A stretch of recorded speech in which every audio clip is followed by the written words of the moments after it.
Om Namo Bhagavate Sri Ramanaya. Happy Advent Day. This is Murli from Michigan Satsang Group.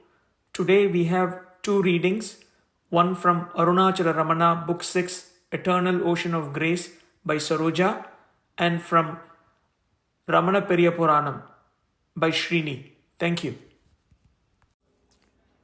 Om Namo Bhagavate Sri Ramanaya. This reading is from Eternal Ocean of Grace, Book 6, Dialogues, Part 2, page 176, Absolute Surrender. This morning, an Andhra youth handed over a letter to Bhagavan in which it was written, Swamiji, they say that one can obtain everything if one takes refuge in God, wholly and solely, and without thought of any other. Does it mean sitting still at one place and contemplating God entirely at all times, discarding all thoughts, including even about food, which is essential for the sustenance of the body? Does it mean that when one gets ill, one should not think of medicine and treatment, but entrust one's health or sickness exclusively to providence? From the definition of Sthitaprajna given in Gita, chapter 2, verse 71, Vihaya kamanya sarvan pumams charati nispruhaha nirmamo nirahankaraha sashantimadigacchati. The man who sheds all longing and moves without concern, free from the sense of I and mine, he attains peace. It means the discarding of all desires. Therefore, should we devote ourselves exclusively to the contemplation of God and accept food, water, etc., only if they are available by God's grace without asking for them? Or does it mean that we should make a little effort? Bhagavan, please explain the secret of this Sharanagati. Bhagavan saw the letter leisurely and told the people around him, Look, Ananya Sharanagati means to be without any attachment of thoughts, no doubt. But does it mean to discard thoughts of even food and water, which are essential for the sustenance of the physical body? He asks, should I eat only if I get anything by God's direction and without my asking for it? Or should I make a little effort? All right, let us take it that what we have to eat comes of its own accord. But even then, who is to eat? Suppose somebody puts it in our mouth. Should we not swallow it at least? Is that not an effort? He asked. If I become sick, should I take medicine or should I keep quiet, leaving my health and sickness in the hands of God? Shuddhyadeha aharam, it is said. There are two meanings to this. One is, since shuddh, that is hunger, is also like sickness, so for the sickness called hunger, the medicine called food must be given. The other is, like medicine for vyadi, food for shuddh must be given. In the book Sadhana Panchakam written by Shankara, it is stated, Shuddhyadischa chikitsyatam pratidinam bhikshaushadam bhujyatam. It means, for treatment of the disease called hunger, eat food received as alms. But then one must at least go out for bhiksha. If all people close their eyes and sit still, saying, if the food comes we eat, how is the world to get on? Hence, one must take things as they come in accordance with one's traditions and must be free from the feeling that one is doing them oneself. The feeling that I am doing, it is bondage. It is therefore necessary to consider and find out the method whereby such a feeling can be overcome. Instead of doubting as to whether medicine should be administered if one is sick, or whether food should be taken if one is hungry, such doubts will continue to come up and will never end. Even such doubts as may I groan if there is pain, may I inhale after exhaling, also occur. Call it Ishvara, call it karma. Some karta will carry on everything in this world according to the development of the mind of each individual. If the responsibility is thrown at him, the karta, things will go on of their own accord. We walk on this ground. While doing so, do we consider at every step whether we should raise one leg after the other or stop at some stage? Isn't the walking done automatically? The same is the case with inhaling and exhaling. No special effort is made to inhale or exhale. The same is the case with this life also. Can we give up anything if we want to or do anything as we please? Quite a number of things are done automatically without our being conscious of it. Complete surrender to God means giving up all thoughts and concentrating the mind on Him. If we can concentrate on Him, other thoughts disappear. If mano, vak, kaya, karmas, that is, actions of mind, speech, and body, are merged with God, all the burdens of our life will be on Him. Lord Krishna told Arjuna in Gita, chapter 9, verse 22, Ananyas chintayanto mam ye jana paryupasate tesham nityabhiyuktanam yogakshemam vahamyaham.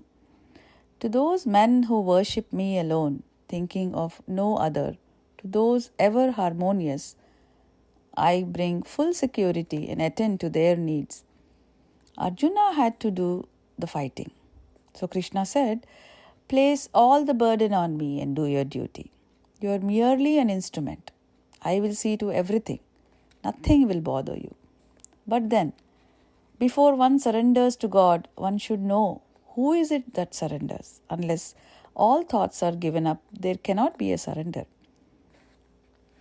When there are no thoughts at all, what remains is only the self. So surrender will only be to one's self. If surrender is in terms of bhakti, the burden should be thrown on God. And if it is in terms of karma, karma should be performed until one knows one's own self. The result is the same in either case. Surrender means to inquire and know about one's own self and then remain in the self. What is there apart from the self? That young man said, what is the path by which it can be known? Bhagavan replied, in the Gita, several paths are indicated. You are asked to do dhyana. If you are not able to do it, then bhakti or yoga or nishkama karma can be done. Many more have been indicated, and one of the paths must be followed.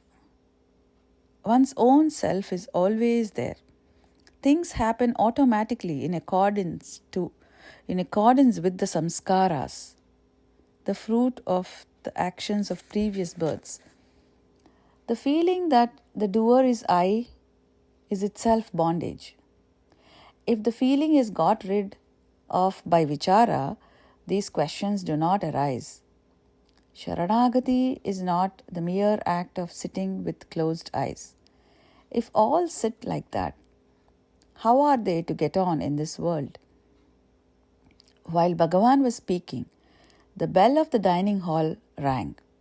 There goes the bell. Should we not go? So saying, with a smile, Bhagavan got up. Namaskaram. Today I am going to read a few pages from Ramana Puranam from the book by V. Ganesan.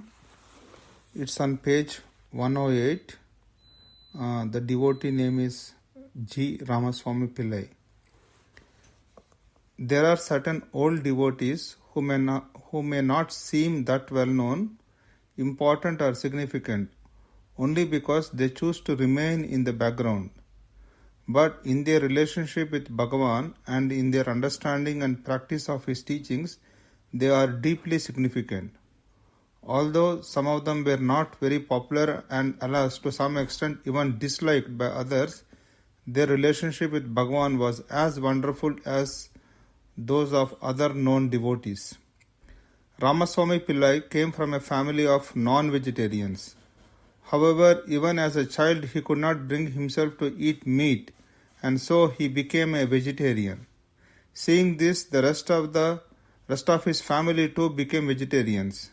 He studied the Bible thoroughly and read Buddha's teachings. He once told me, "I have been to the mosque many times and offered prayers just like Muslims do. When they said Allah, I could feel God." He never looked upon it as something alien or different. Such was his background. Ramaswami Pillai studied in Chidambaram, 90 miles away from Tiruvannamalai. One day his teacher showed the class a picture of Bhagavan and said, "This is the picture of a great sage living in Arunachala." Of the 40 students in the class, Ramaswami Pillai was the only one to be so magnetized by the picture that after class he went to his teacher and asked, "Sir, may I have a picture of that saint?" The teacher was only too glad to give him the picture. Recollecting this, Ramaswami Pillai told me, "Before I went to Bhagavan, Bhagavan came to my room. Many people who had a similar experience have told me. Before I could go to my master came to me." After receiving this picture of Bhagavan, Ramaswami Pillai had a strong urge to meet Bhagavan. He soon made his way to Tiruvannamalai, where he found Bhagavan seated on a rock in Virupaksha cave. Ramaswami Pillai said his very first darshan made him think, "Here sits the single sovereign monarch of the universe, a Maharaja, a Chakravarti." This feeling did not come to him on the first darshan alone. He said, "Every time I looked at Bhagavan, no matter how many times a day, all those years until he passed away, I felt, here is the single sovereign monarch of the universe."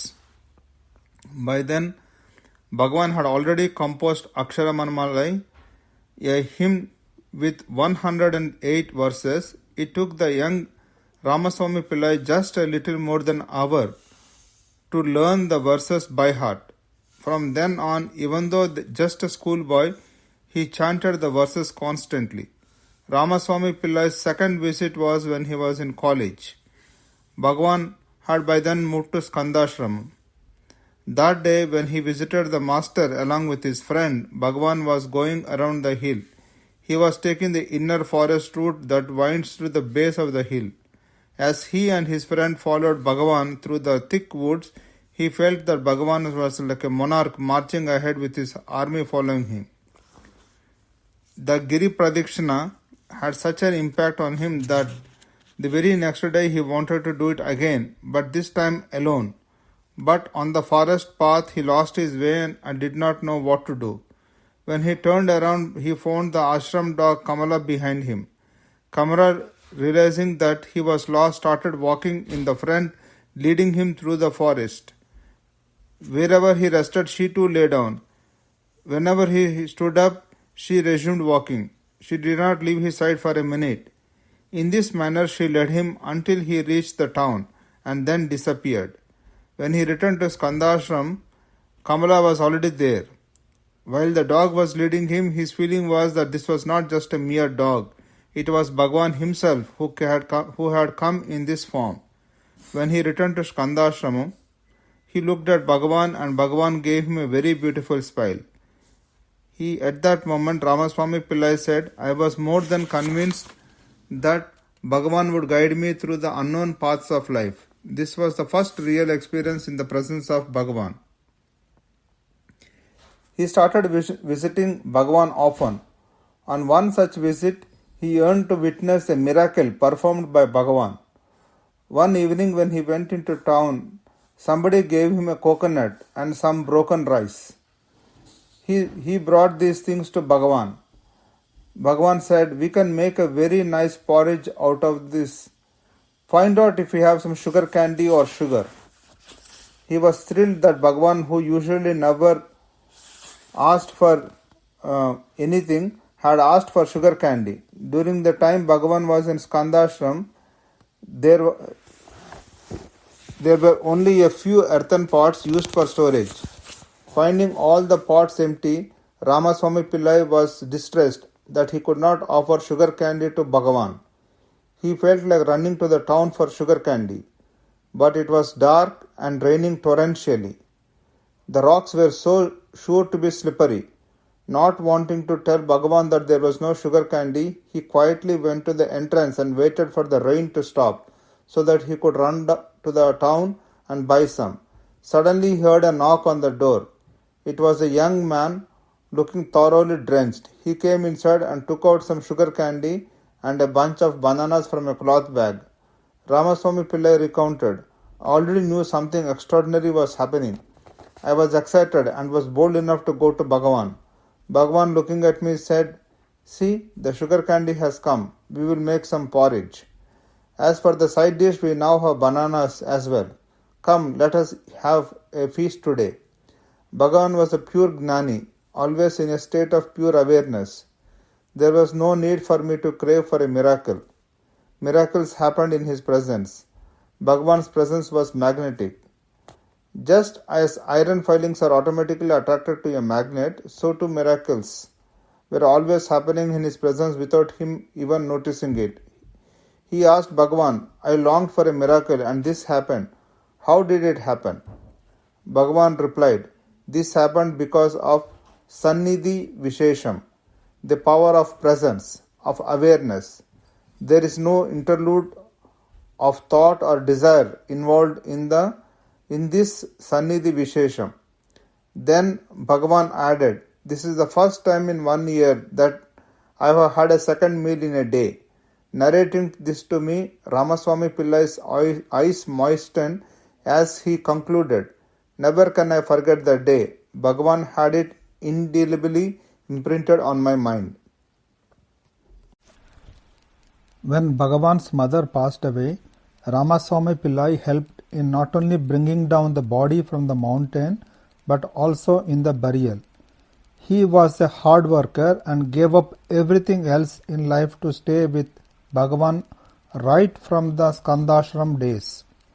He painstakingly planted all the big coconut trees that we see today in Ramanasrama.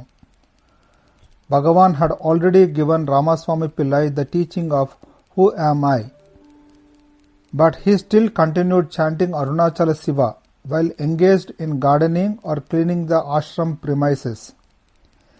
It was Ramaswami Pillai who established the custom of cleanliness in the ashram grounds that you see today.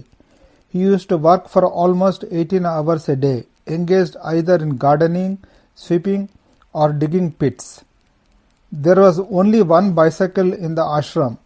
When the office staff needed certain things to be got from town, Ramaswami Pillai was the only one who would offer to go on the errand.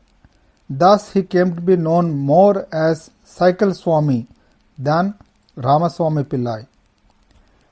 One day I asked him, "You were always away from Bhagavan's presence. You were always working in the garden. How do you like it?" He replied, "Why, Ganesan? From a distance I could see Bhagavan's form and I was always chanting his name. Bhagavan was always in my heart. Bhagavan was perfection itself, and because of his perfection, when we looked at him or chanted his name, the perfection came to us. As he always in a state of bliss, we too were in a state of bliss." In support of his statement, he quoted from tradition saying, "Ganeshan, understand that in our scriptures this is called Guru Turiya. Turiya is the Samadhi state, the fourth state, transcending the three states of waking, dreaming and sleeping. When you are working very hard and looking at the master or chanting his name, he transports you to this state, which is not to your credit, it is because of his grace on you. Hence it is called Guru Turiya. The Samadhi state that we get established in is because of his blessings." Though others seldom saw Ramaswami Pillai, Bhagavan and he were working together telepathically almost all the time. Bhagavan was continuously blessing him with his presence, and Ramaswami Pillai was always chanting Bhagavan's name while doing his work. One day, however, he had misgivings about his progress. He wondered if it was a mistake not to actively participate in any of the other activities of the ashram, such as chanting, puja and festivities. So he asked, Bhagavan, am I doing the right thing? Bhagavan replied, do self-inquiry. It embraces all other activities. Even while he was working in the garden or going to town by cycle, he was consciously doing self-inquiry. Whenever I met him in the ashram after 1960, he would always advise me very fervently, do not get involved in any of these pujas and other activities. They will not take you anywhere. Do only self-inquiry. Once on losing his keys, he went to Bhagavan saying, my keys are lost, Bhagavan. Bhagavan smiled and said, the keys are not lost. They are wherever they are. You have forgotten where you left them. Then, as he often did, Bhagavan supplemented what he said with his teaching.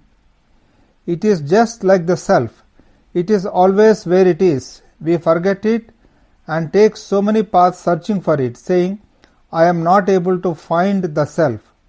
I don't know what the self is or where it lies.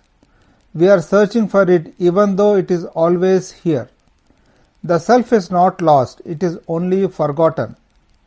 With the help of such anecdotes, Ramaswami Pillai used to give me Bhagavan's teachings. Those who have been to Ramanashramam and Skandashram must have seen the well-leveled, rock-paved path connecting the two. It was laid single-handedly by Ramaswami Pillai. In an English version of Bhagavan's biography, there is a mention of this path. A path paved with smooth rocks was laid from Ramanashramam to Skandashram single-handedly by a devotee. Later it was translated, or rather mistranslated, in a French edition. It was laid by a man who had only one hand.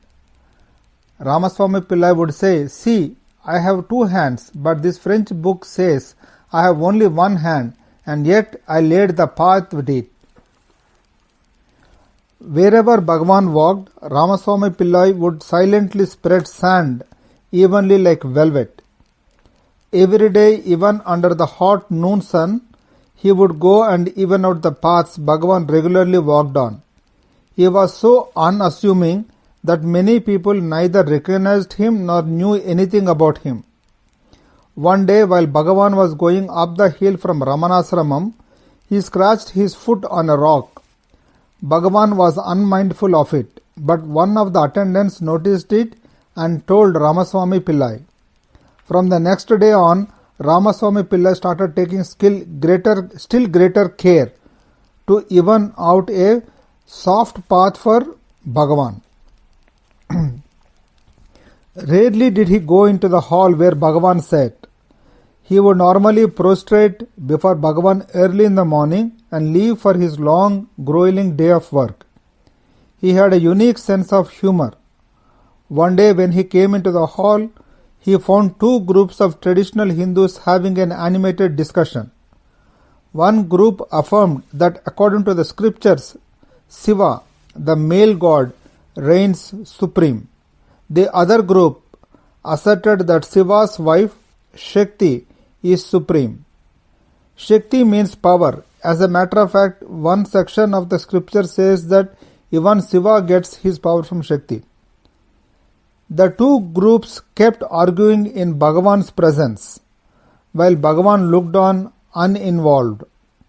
Bhagavan's interest was aroused when he saw Ramaswami Pillai because he was a humorous and frank devotee.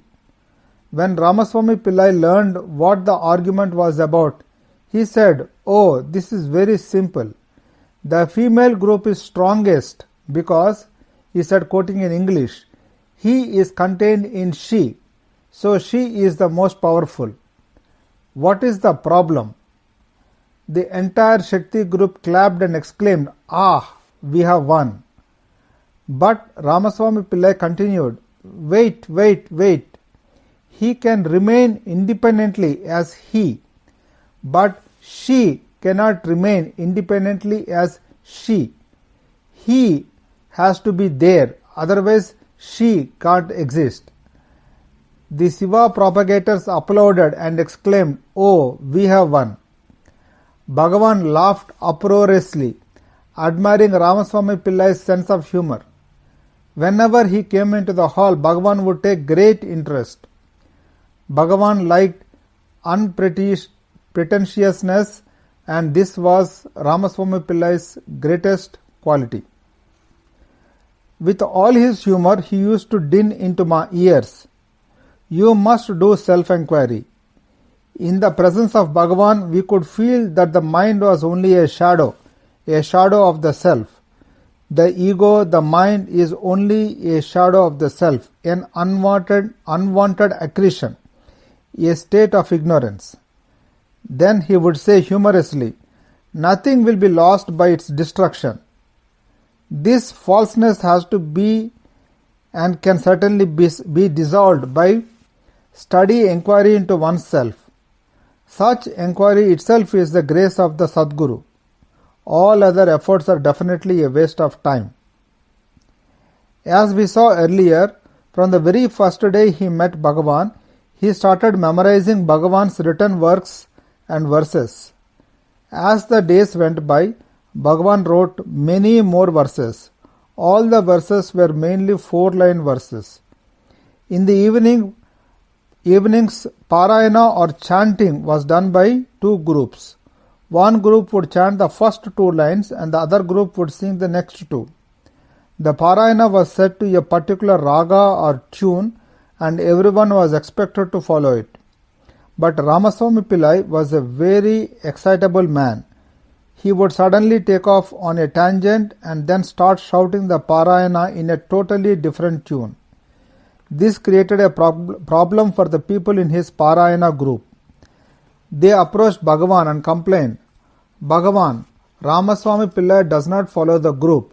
He goes off on a tangent. Please solve this problem." Bhagavan replied, "What is the problem?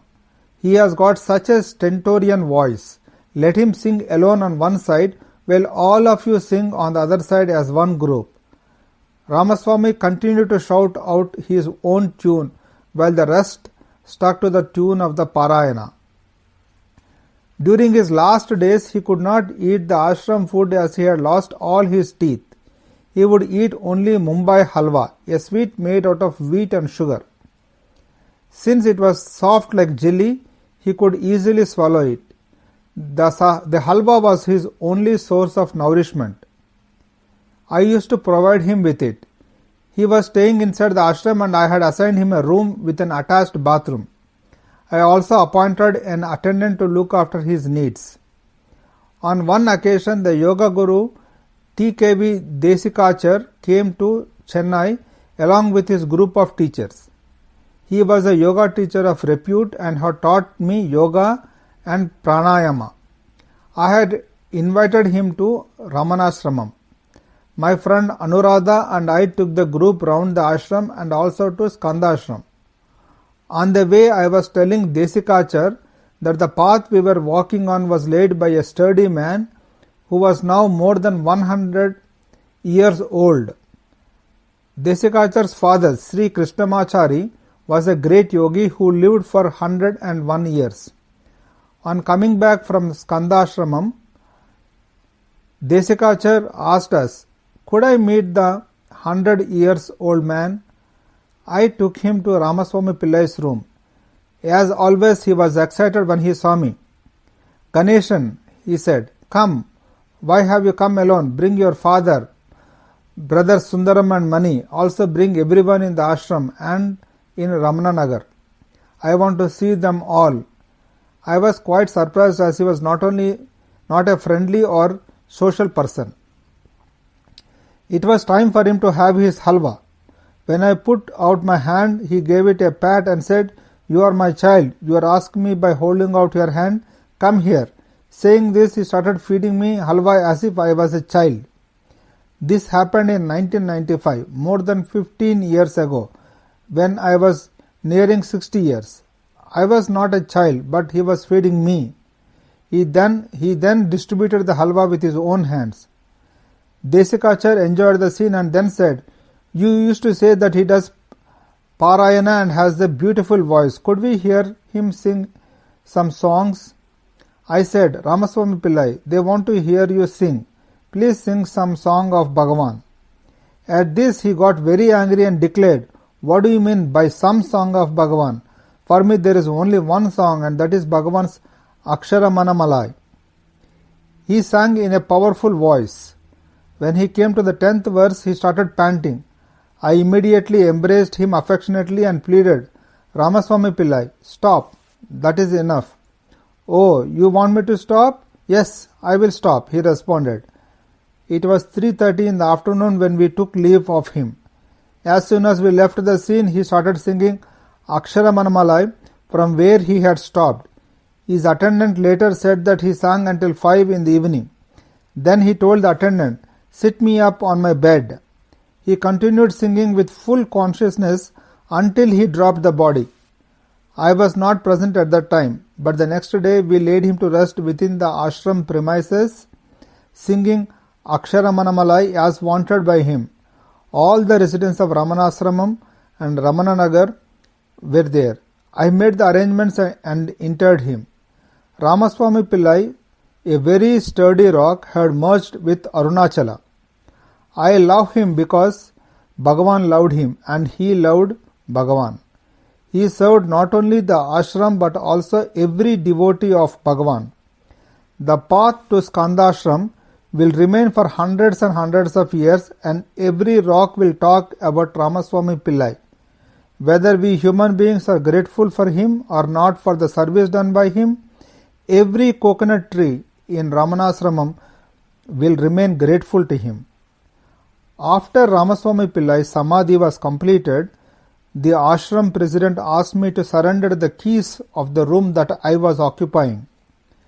Mother Krishnabai whispered in my ears, "Bhagavan is giving you pension. Surrender the keys and be free." After 37 years of service, that was the day that I walked away from Karma Yoga and the ashram. I pay homage to Ramaswami Pillai.